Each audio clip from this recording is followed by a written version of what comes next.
It's such a privilege to be here. Being Home Secretary is not just a tremendous honour. Keeping the British people safe and securing our borders are the highest duties of state. Our Prime Minister understands those duties, and so do I. We stand for the law-abiding majority of Britons.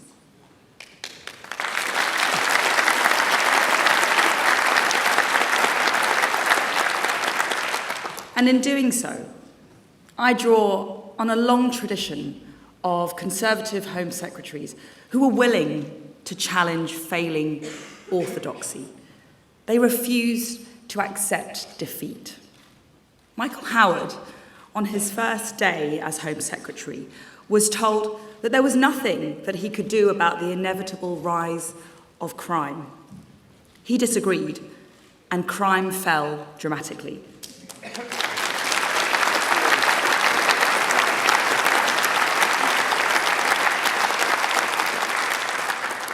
They said that Theresa May couldn't deport Abu Qatada, the Islamist extremist, but, and despite setbacks along the way, she made it happen.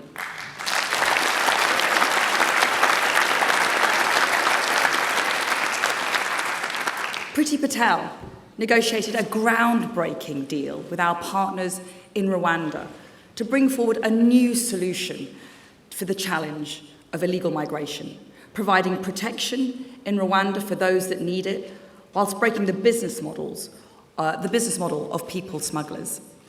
I'm grateful to Priti and Boris for the foundations that they laid.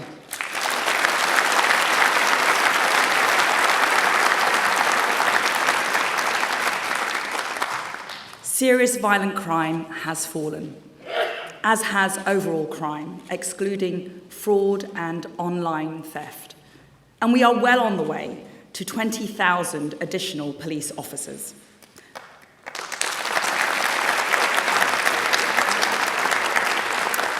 But a Home Secretary can never be complacent, and some things still need fixing. I'm pleased to be working with a brilliant team of ministers who I'm so pleased to see with us today.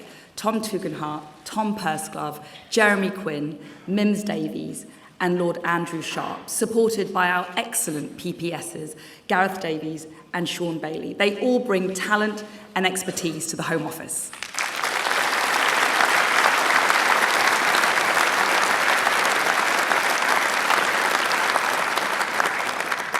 Now, the Prime Minister and I want to see homicide, serious violence and neighbourhood crime fall by 20%. Some of our most committed and courageous people serve in the police. In Belfast,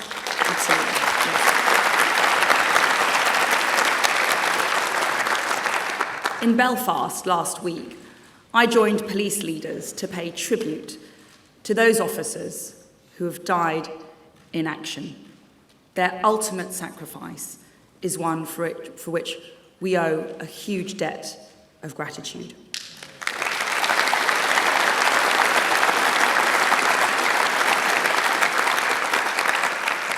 So yes, I'm immensely proud of our police. Now, many on the left, they want to defund the police. Well, I say to the militants, I say to the anarchists and the extremists, no, I will always back our police men and women.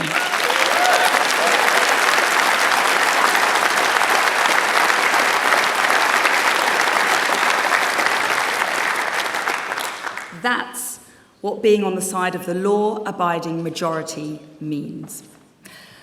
But we also need to be frank when things go wrong. Some police officers have fallen devastatingly short of the standards expected. We need to get back to common sense policing, empowering the police to tackle the issues facing the public, not policing pronouns on Twitter or non-crime.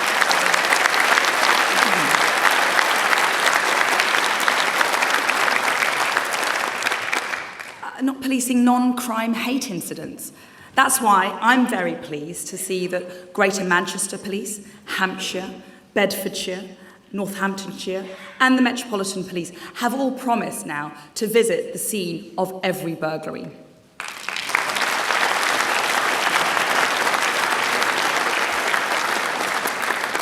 But the law-abiding majority expect every force to investigate every neighbourhood crime, and so do I.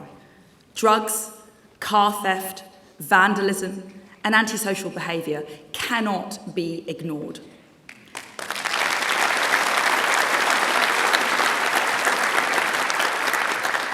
Perhaps the most unsettling and unspeakable crime of all is rape.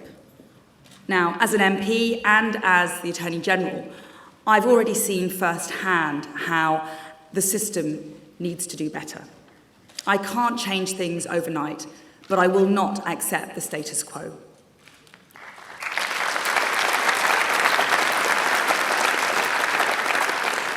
Now, policing is a public service and must be accountable to you, the public. That's why it's right that we publish league tables that show how well every force in England and Wales is doing in their fight against crime. You all have the right to know, and greater transparency will drive up standards. Now, the modern world inevitably brings new challenges.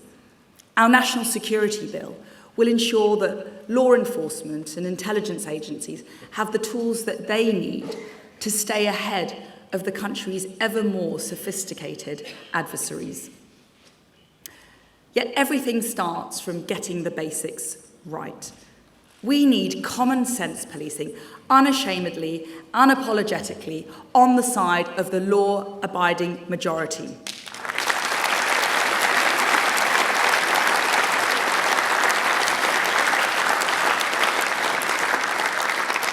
And that means that the mob needs to be stopped. The police must have all the powers that they need to stop the protesters who use guerrilla tactics and bring chaos and misery to the law-abiding majority.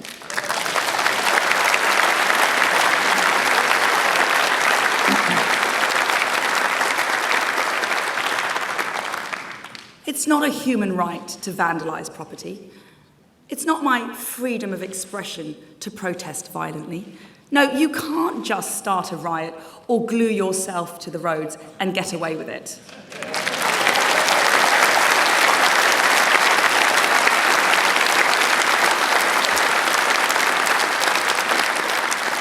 Yes, friends, as Attorney General, I had to go to court to get some of these simple truths established. The judges agreed with me last week in the Court of Appeal in the Colston statue case. And that's why our Public Order Bill will empower our police to stop this nuisance. So whether you're Just Stop Oil or Insulate Britain or Extinction Rebellion, you cross a line when you break the law, and that's why we'll keep putting you behind bars.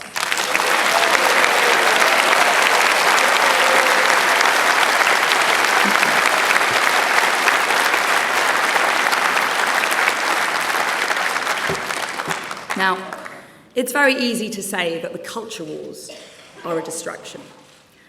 But make no mistake, the left are attacking our profound, elemental values, wanting to replace them with the poison of identity politics.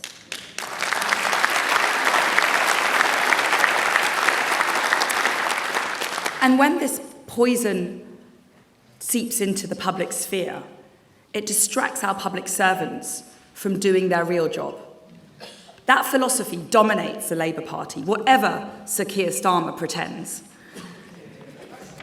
And that's why it's not only wrong for the police to take the knee, it is wrong for them to join in with political demonstrations.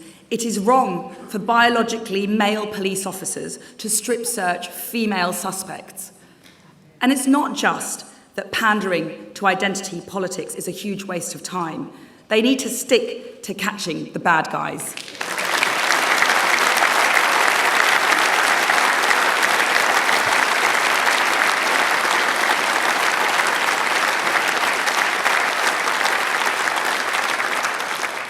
Now, those who dismiss political correctness as a conservative obsession, I say this.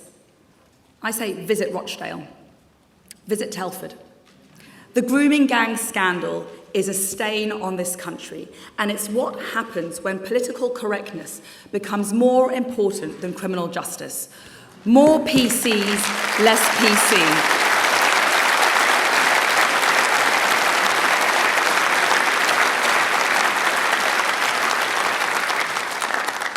Now, my other mission is to control our borders. Firstly, legal migration. Now, I backed Brexit because I wanted Britain to have control over our migration and to cut overall numbers. Brexit was meant to give us a say on how we determine our own migration policy.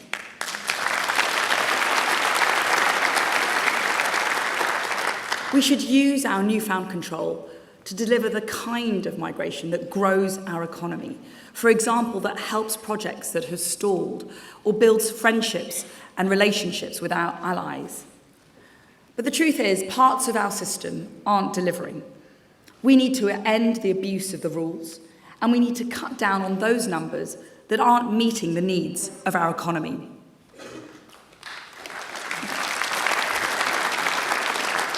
And we mustn't forget how to do things for ourselves.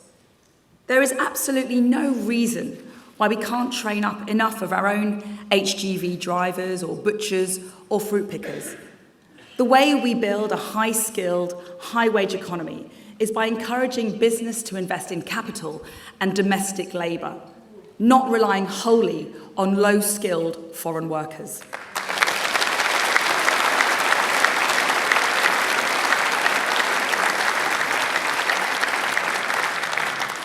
Now, this just isn't just about policy or economics for me. It's intensely personal. My parents came to this country in the 1960s from Kenya and Mauritius. They loved Britain from afar as children of the Commonwealth. It was Britain that offered them security and opportunity as young adults. I'm not embarrassed to say that I love Britain.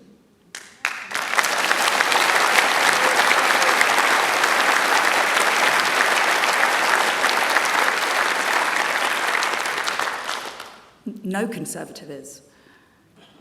It's not racist for anyone, ethnic minority or otherwise, to want to control our borders. It's not bigoted to say that we have too many asylum seekers who are abusing the system. It's not xenophobic to say that mass and rapid migration places pressure on housing, public services, and community relations. I reject the left's argument that it is hypocritical for someone from an ethnic minority to tell these truths.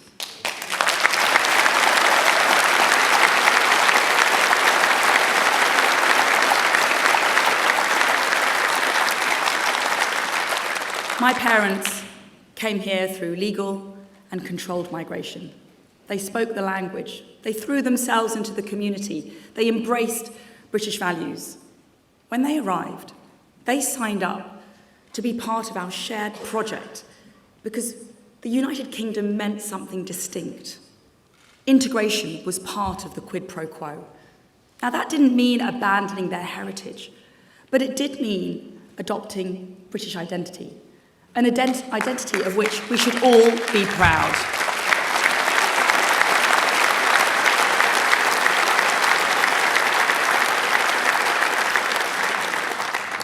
This is the best place on earth to come and live in, but I fear that we are losing sight of the core values and the culture that made it so.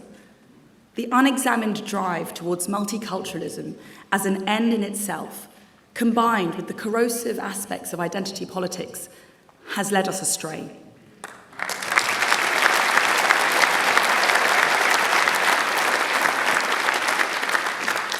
I saw this when I went to Leicester recently, a melting pot of cultures and a beacon of religious harmony. But even there, riots and civil disorder have taken place because of failures to integrate large numbers of newcomers.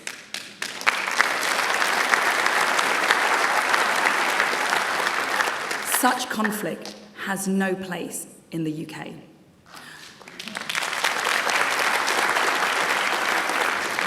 Or when we look at the Prevent scheme, we see how cultural tensions within communities are not being handled well enough. The murderer of our much missed dear friend, Sir David Amess, had been referred to Prevent, but it couldn't stop him. We cannot, as a people, be cowed into fear by vocal minorities who attempt to undermine our common sense instincts. And as Home Secretary, I will make sure that Prevent is fit for purpose. The law-abiding majority deserve nothing less.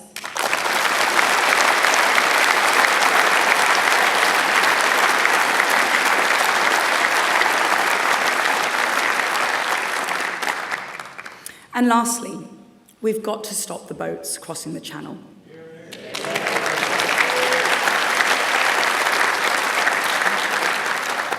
This has gone on for far too long. But I have to be straight with you. There are no quick fixes, and the problem is chronic. Organised criminal gangs are selling a lie to thousands of people. Many are drowning in the Channel. Many are leaving a safe country like France and abusing our asylum system. So what's our plan? Firstly, our work with the French has prevented about half of all the crossings. Now, I know that that alone will not work, so I will work closely with the French to get more out of our partnership, both on the French coastline and further upstream against the organised criminal gangs. Secondly, we need to find a way to make the Rwanda scheme work.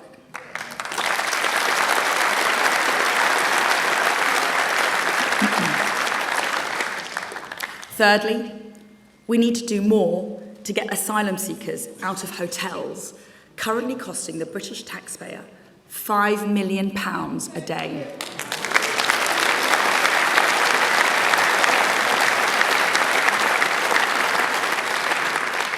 And fourth, we cannot allow a foreign court to undermine the sovereignty of our borders.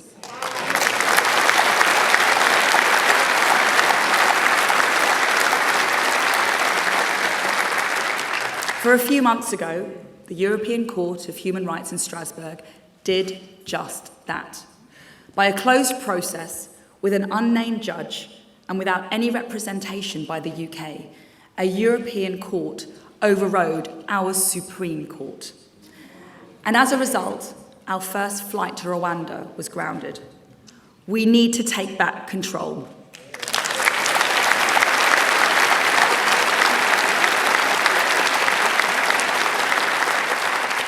But friends, I need to be honest with you. The Strasbourg court is not the only problem. Now, everyone agrees that we must fight the evil of modern slavery. I'm immensely proud of this country's global leadership in protecting genuine victims. But the hard truth is that our modern slavery laws are being abused by people gaming the system. We've seen a 450% increase in modern slavery claims since 2014. Today, the largest group of small boats migrants are from Albania, a safe country. Many of them claim to be trafficked as modern slaves. That's despite them having paid thousands of pounds to come here or having willingly taken a dangerous journey on the Channel. The truth is that many of them are not modern slaves, and their claims of being trafficked are lies. And it's not just illegal migrants. Since entering the Home Office, I have seen egregious examples of convicted paedophiles and rapists trying to game the system, making last-minute claims of modern slavery to block their removal from the country.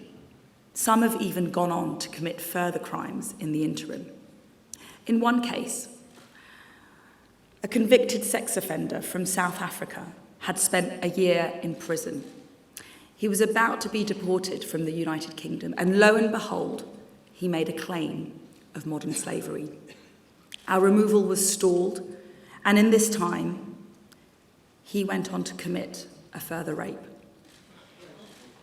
He's now behind bars, but when he's released, well, it's all so terribly predictable.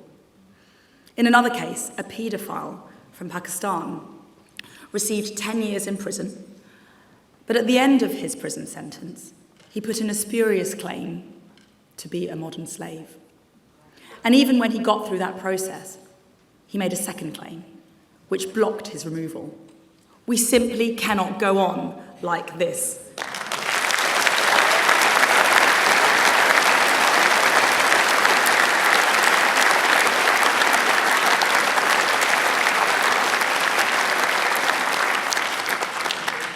We need to make sure that our system strikes the right balance.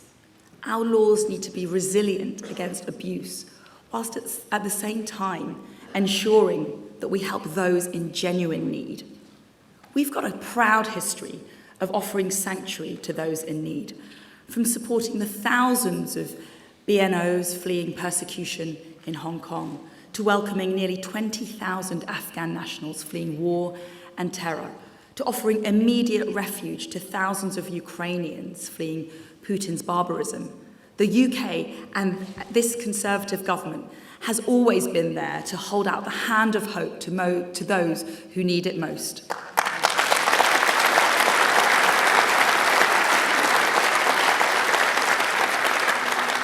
But the law simply isn't working. It isn't working in the interests of the British people or people who need our help the most. Our laws are being abused. Abused by people smugglers and criminals peddling false promises. Abused by people making multiple, meritless, and last-minute claims. Abused by tactics from specialist, small boat-chasing law firms. This cannot continue.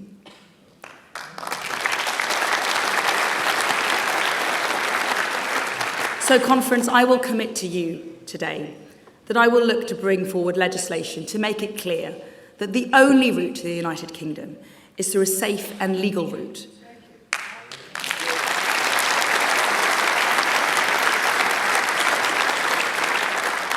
And that's so that we can help support those who need our help the most, including women and girls. So if you deliberately enter the United Kingdom illegally from a safe country, you should be swiftly returned to your home country or relocated to Rwanda.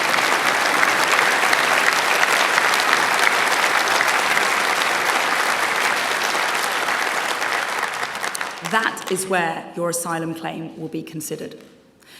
UK policy on illegal migration should not be derailed by abuse of our modern slavery laws, Labour's Human Rights Act, or orders of the Strasbourg Court. And we will always, of course, work within the bounds of international law, but we cannot allow this abuse of our system to continue. And of course, at the same time, we need to stamp out illegal working practices. We already have some of the toughest penalties for those not playing by our rules, but we will redouble our efforts to go after them. But I need to be straight with you, Conference. This will not be easy. I cannot promise you a solution immediately.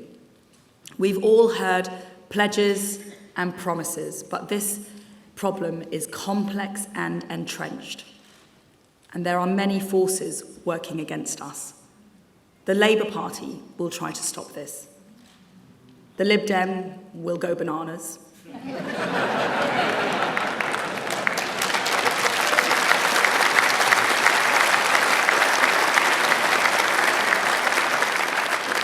The Guardian will have a meltdown. As for the lawyers, don't get me started on the lawyers. And I'm a recovering lawyer. But what I can pledge to you is my total and undeniable and unfettered and unconditional commitment to doing whatever it takes And despite those obstacles, I won't give up on you, and I won't give up on the British people.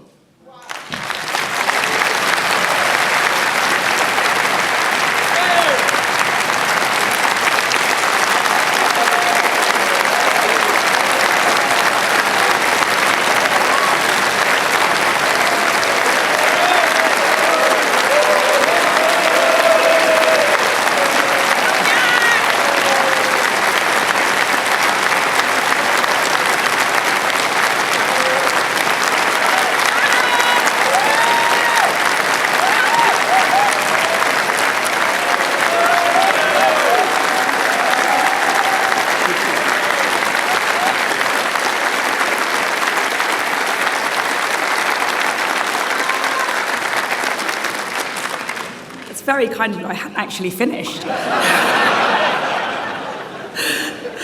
My goodness. Now, if I don't get a standing ovation at the end, what do I make of that? Ladies and gentlemen, friends, conference, the time for words is over.